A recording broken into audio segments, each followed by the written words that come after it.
सालों बाद के जमींदार की बेटी जिसका नाम मोनिका होता है, वो विदेश से पढ़ाई करके वापस अपने गांव लौटती है और वो अपने माँ पिताजी को अचानक से घर आकर चौंका देना चाहती थी। माँ पिताजी, मैं आ गई। अरे बेटा, तुम कब आई? तुम तो परसों आने वाली थी।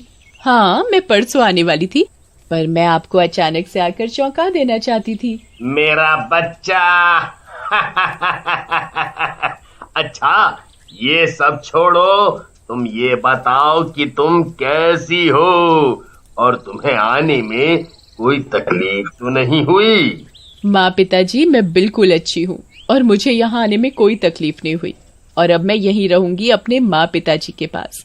हाँ हाँ, हमारी बेटी अब से हमारे पास ही रहेगी। अच्छा, तुम बहुत थक गई होंगी, तुम आराम कर लो जब तक मैं तुम्हारे लिए तुम्हारी पसंद का खाना बनाती हूँ। हाँ माँ, बहुत भूख लगी है और खाने में बहुत सारा मक्खन भी देना। माँ, मैं बहुत थक गई हूँ, मैं थोड़ी देर आराम कर लूँ। मोनिका अपने कमरे में आराम करने चली जाती है। फिर कुछ देर में ही मोनिका की माँ खाना बना लेती है तो वो खाने के लिए मोनिका को जगाती है। मोनिका, उठो उठो मोनिका, देखो खाना तैयार है, चलो खाना खा लो। मोनिका उठ जाती है और वो खाने की टेबल पर खाना खाने बैठ जाती है। वाह मक्खन, आज तो खाने का मजा ही कुछ और आएगा। कितने सालों बाद अपने घर का मक्खन खाने के लिए मिलेगा और अपने घर के मक्खन की तो बात ही अलग है। हाँ हाँ बेटा, खूब खाओ, जितना तुम्हारा मन करे। माँ, मेरा तो पेट भर गया, खाना इतना स्वादिष्ट था कि कुछ ज्यादा ही खा लिया। अब मैं तो चली सोने। हाँ बेटा, तुम सो जाओ, आज तुम थकी भी बहुत होगी। फिर माँ मोनिका को उसके कमरे में ले जाती हैं और उसे सोने के लिए कहती हैं। मोनिका बेटा, अब तुम यहाँ आराम से सो जाओ और अगर किसी चीज की जरूरत पड़े तो मुझे आवाज लगा देना, मैं तुरंत आ जाऊंगी।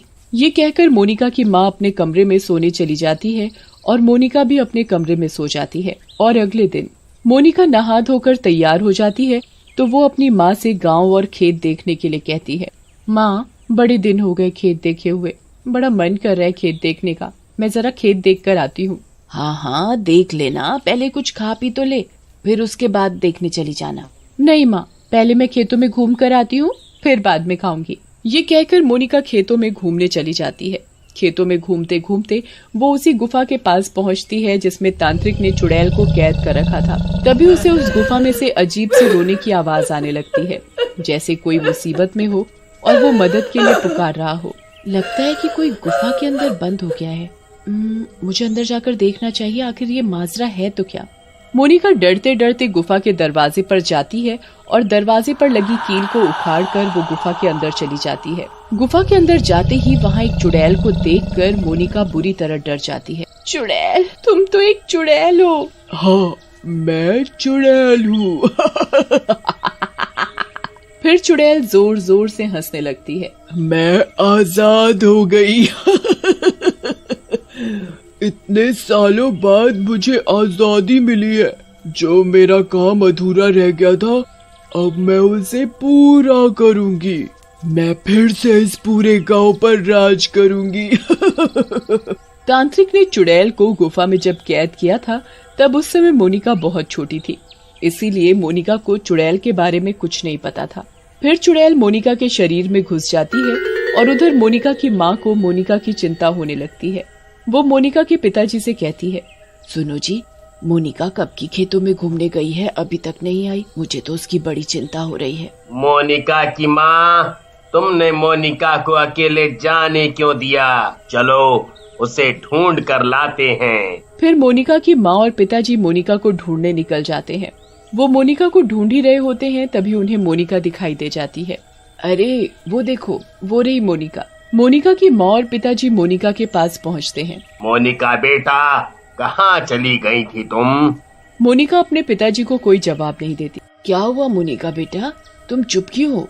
तुम ठीक तो हो ना? मोनिका डरावनी आवाज में कहती है। हाँ, मैं ठीक हूँ। उन्हें मोनिका को देखकर कुछ अजीब सा लगता है। मोनिका के पिताजी मोनिका की माँ से कहते हैं, शायद थकावट की वजह से मोनिका ऐसी लग रही है। मोनिका, तुम बहुत थक गई हो, तुम आराम कर लो, मैं तुम्हारे लिए खाना लेकर आती हूँ। मोनिका आराम करने लगती है। इधर मोनिका की माँ खाने में उसके लिए ढेर सारा मक्खन लेकर आती है। मक्खन देखकर मोनिका से रुका नहीं जाता। मक्खन तो मुझे बहुत पसंद है। देखते ही देखते मोनिका सारा मक्खन खा जाती है। और मक्खन लाओ, और मक्खन, मुझे मुझे मुझे और मक्खन खाना है। घर में जितना भी मक्खन था मोनिका की माँ सब मोनिका को खाने के लिए दे देती है। उन्हें लग रहा था कि विदेश में घर वाला मक्खन कहाँ मिलता होगा, शायद इसीलिए मोनिका सारा मक्खन खा गई। खाना खाकर मोनिका को नींद आ जाती है और वो सो जाती है। लेकिन जैसे ही रात होती है मोनिका के अंदर से चुड़ैल निकलकर बाहर आ जाती है और फिर जिस घर में मक्खन रखा होता है वो माखन चोर चुड़ैल उस घर में माखन के चक्कर में चली जाती है। खुशबू, हाँ, मक्खन की खुशबू। मुझे सुबह होने से पहले जल्दी सारा मक्खन चुरा लेना चाहिए। देखते ही देखते चुड़ैल उस घर का सारा मक्खन चुरा लेती है और उस मक्खन को ले दूर बर्फीली जगह ले जाकर उसके पुतला बना देती। बन गया मेरा मक्खन का पुतला। अब देखती हूँ कौन मेरे रास्ते में आकर मुझे रोकता है। फिर चुड़ैल सुबह होने से पहले वापस मोनिका के शरीर में जाने लगती है। छोड़ दो मुझे, छोड़ दो, छोड़ दो मुझे। देखते ही देखते चुड़ैल मोनिका में घुस जाती है। फिर अगली सुबह जिस औरत का मक्खन चुड़ैल ने चुराया था वो रसोई में जाकर खाने के लिए मक्खन देखती है।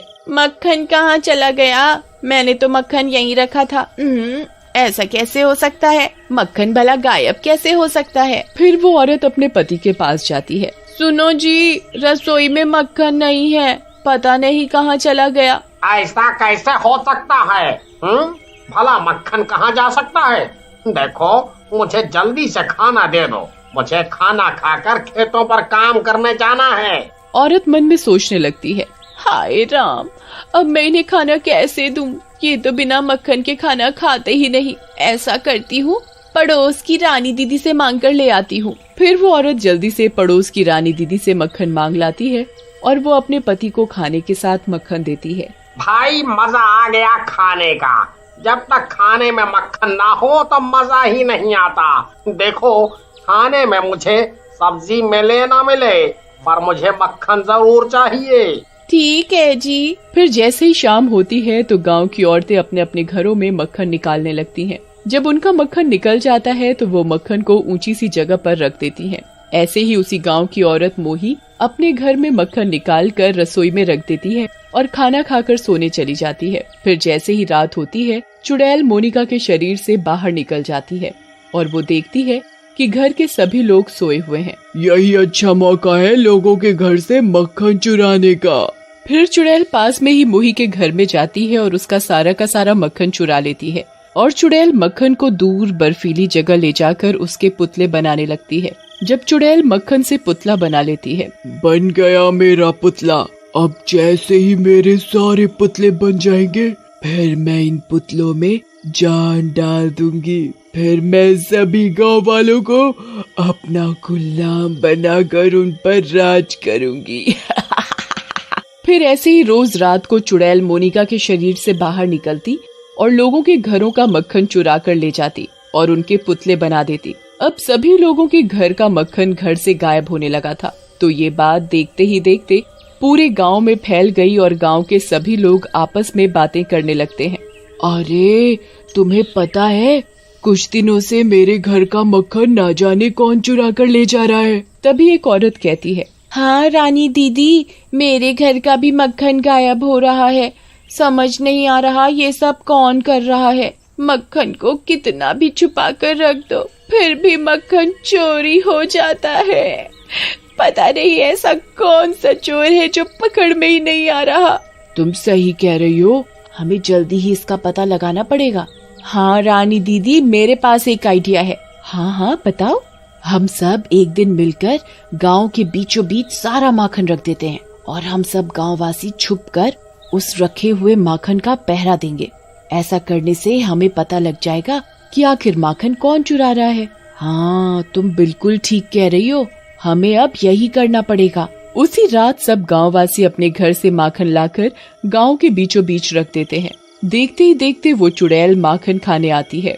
उस चुड़ैल को देखकर सारे गांववासी बहुत हैरान हो जाते हैं। अरे, ये तो वही गुफा वाली चुड़ैल है जिसको हमने बंद किया था। ये फिर से वापस कैसे आ गई? लगता है किसी ने उस गुफा का दरवाजा खोल दिया है और तभी ये चुड़ैल आजाद हो गई है। गांववासी ये बात कर ही रहे होते हैं कि तभी मोनिका बोल पड़ती है। एक दिन मैं खेतों में सैर करने गई थी और सैर करते करते गुफा तक पहुंच गई। उस गुफा में बहुत जोरों से आवाज आ रही थी। मैंने सोचा क्यों ना अंदर जाकर देखा जाए कि गुफा के अंदर कौन है। अच्छा, तभी ये चुड़ैल वापस से आजाद हो गई है। हमें फिर से तांत्रिक बाबा को बुलाना पड़ेगा। गांववासी अगले दिन तांत्रिक बाबा के पास जाते हैं और उन्हें सारी दुर्घटना बताते हैं। इस चुड़ैल का तो अब परमानेंट इलाज करना पड़ेगा। तांत्रिक मंत्र पढ़कर एक भभूत का पैकेट देता है और वो उसको चुड़ैल के लिए बनाए गए माखन में मिलाने को कहता है। गांववासी तांत्रिक बाबा के बताए अनुसार सारे माखन में भभूत मिला देते हैं। चुड़ैल फिर रात को सब गांववासियों के घर में माखन चुराने जाती है। बस आज की रात है। आज अमावस है ना, मैं आज इन सब माखन के पुतले बनाकर इन सब के अंदर जान डाल दूंगी। फिर इस गांव पर राज करने से मुझे कोई नहीं रोक सकता। चुड़ैल वो माखन चुराकर बर्फीली जगह ले जाती है और वो उस माखन के पुतले बनाकर उनमें जान डाल रही होती है। तभी सारे के सारे पुतले फूट जाते हैं और सारे पुतलों के फूटने के साथ ही चुड़ैल भी आग में जल जाती है।